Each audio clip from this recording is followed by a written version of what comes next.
চলে এসেছি আমি আজকে শক্তিগড়ে। আর শক্তিগড় এসেছি মানে এখানকার সেই বিখ্যাত ল্যাংচা খাবো না তা কি করে হয়। চলে এলাম মামা ভাগ্নের দোকানে। এখানে দেখিনি কত রকমের আইটেম আছে। এই লোক তো ছাড়া যাবে না। আর তোমাদের দেখিয়ে নেব দোকানটা কত সুন্দর আর কি কি পাওয়া যায় এখানে। এটা প্রসেনজিৎ প্রশংসিত একটা দোকান, যেখানে প্রসেনজিৎ এসে নাম করে গেছে যে সত্যি অসাধারণ। দেখো একদম রাস্তার ওপরেই মামা ভাগ্নের দোকান।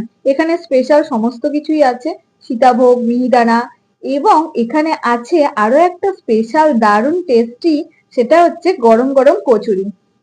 আর এই শীতের দিনে এখানে দারুণ লাগবে, কারণ দেখো এখানকার ভিউজটা কি রকম, একটা কত সুন্দর। এখান থেকে পুরো বর্ধমানের যে যাওয়ার লাইনটা দেখো দেখা যাচ্ছে, এখানে ট্রেন যায় আর এখান থেকে এরকম একটা ফাঁকা জায়গা, সঙ্গে আছে দোলনা, এবং বেশ ঘোরা বেড়ানো গাড়ি নিয়ে পুরো আসা যাবে।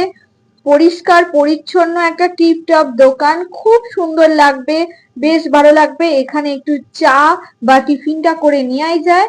আজকে আমরা নিয়ে নেব এখানে কচুরি। চলো দেখে নিই কচুরিটা কিরকম ছিল, শুনে নেওয়া যাক।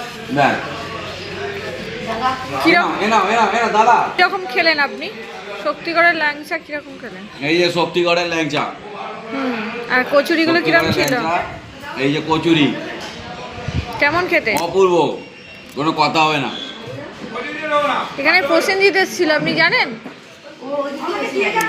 দেখলাম বুম্বাদা এসেছিল, অপূর্ব। আমার বরের তো খেয়ে বেশ ভালোই লেগেছে। এখন কাকা কিরকম খেতে কাকা? সবাই খেয়ে খুব নাম করলো। এখন দেখো এই দূর থেকে দারুণ লাগছে ওই ভিউটা। ওখানে দেখো ট্রেন চলে যাচ্ছে, মাঠের পড়া ঠান্ডা হাওয়ার সঙ্গে রয়েছে দারুণ একটা জায়গা বেশ। ও আর আমি এই সমস্ত দেখে লোভ তো সামলাতেই পারলাম না, আমিও কচুরির অর্ডার দিয়ে দিলাম 2 পিস। দেখতেই পাচ্ছ কত সুন্দর। চলো এখন দেখি খেয়ে দেখ কিরকম লেগেছে। গরম, ভীষণ গরম। ও সত্যি মানে কোনো কথা হবে না, জাস্ট অসাম।